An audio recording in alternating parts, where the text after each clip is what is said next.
Le Grand Matin Sud Radio, 7h-9h, Patrick Roger. Il est 7h13 sur Sud Radio. Comment arrêter les fusillades sur fond de trafic de drogue? Pas une journée sans ces violences, c'est ce que je disais tout à l'heure. Nice hier, Marseille, Montpellier, Nantes, Paris, Toulouse en ce début de semaine aussi. Nous sommes avec le maire de Toulouse, Jean-Luc Moudinque, justement après la fusillade qui a causé la mort d'un jeune lundi soir dans le quartier d'Ampalo. Bonjour Jean-Luc Moudinque. Bonjour. Vous lancez un appel pour faire cesser cette violence, mais un appel à qui précisément?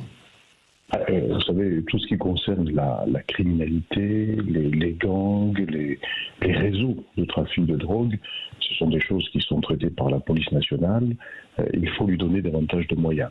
Moi, je me bats pour qu'à Toulouse, il y ait davantage d'effectifs de police nationale. Nous sommes depuis 25 ans la grande ville qui connaît la plus forte croissance démographique. Pour autant, les effectifs de police nationale n'ont pas suivi de la même manière.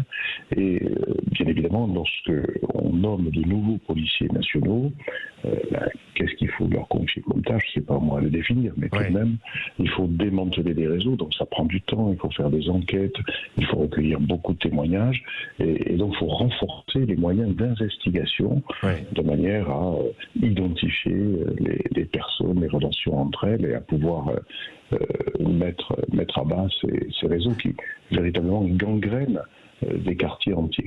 Oui. Pourquoi? Parce que vous constatez véritablement une forte augmentation.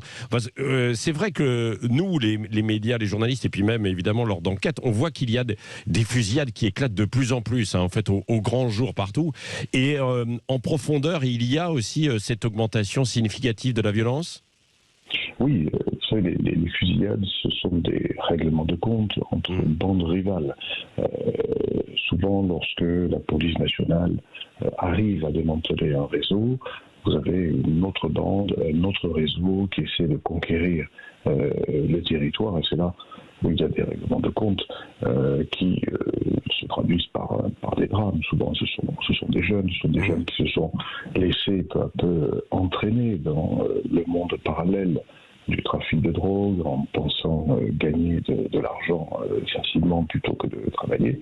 Et puis un jour, les choses se retournent contre eux et on assiste à un drame comme celui qu'on a vécu il y a quelques jours ici à Toulouse, dans le quartier d'Ampalo. Oui, c'est ça. Donc vous appelez le gouvernement à...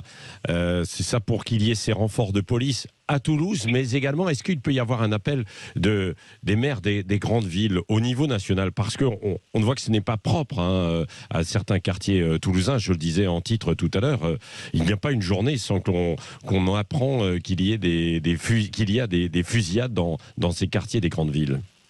Oui, évidemment, nous nous coordonnons entre nous, les maires de grandes villes, au sein de l'association France Urbaine. Simplement, j'avoue ne pas savoir aujourd'hui quelle est la méthode de répartition des moyens au niveau national. Est-ce que les moyens sont répartis selon le volume de la délinquance, selon la progression démographique, ou bien on se contente, je dirais, d'empiler les décisions au fil du temps sans trop revisiter l'état des besoins, parce que les besoins varient bien évidemment d'une ville à l'autre et surtout d'une période à l'autre. Et puis il n'y a pas que la police, il y a la justice. La justice, elle est sous-dotée. Alors il y a un effort qui est fait par le gouvernement, ça fait plusieurs années que l'augmentation exceptionnelle des crédits est observée, donc ça c'est quelque chose qu'il faut saluer. Pour autant, parfois on est loin du compte, et là aussi on manque d'une vision nationale. Nous les maires, on est dans l'incapacité de dire comment sont répartis les moyens à l'échelle nationale selon le volume de la délinquance et la démographie. Et vous, Jean-Luc Moudinque, avec la police municipale, qu'est-ce que vous pouvez faire? Est-ce que vous pouvez opérer également? La police municipale en France, à Toulouse comme ailleurs, elle a des attributions extrêmement limitées, extrêmement encadrées.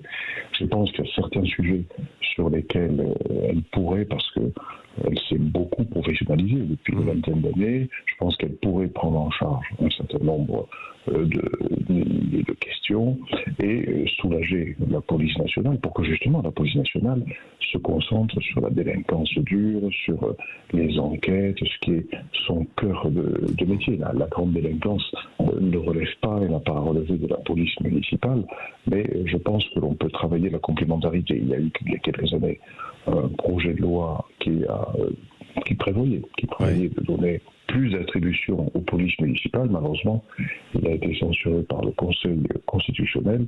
Oui.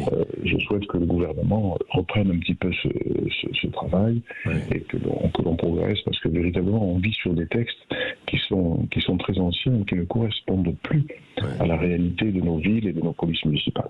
Oui.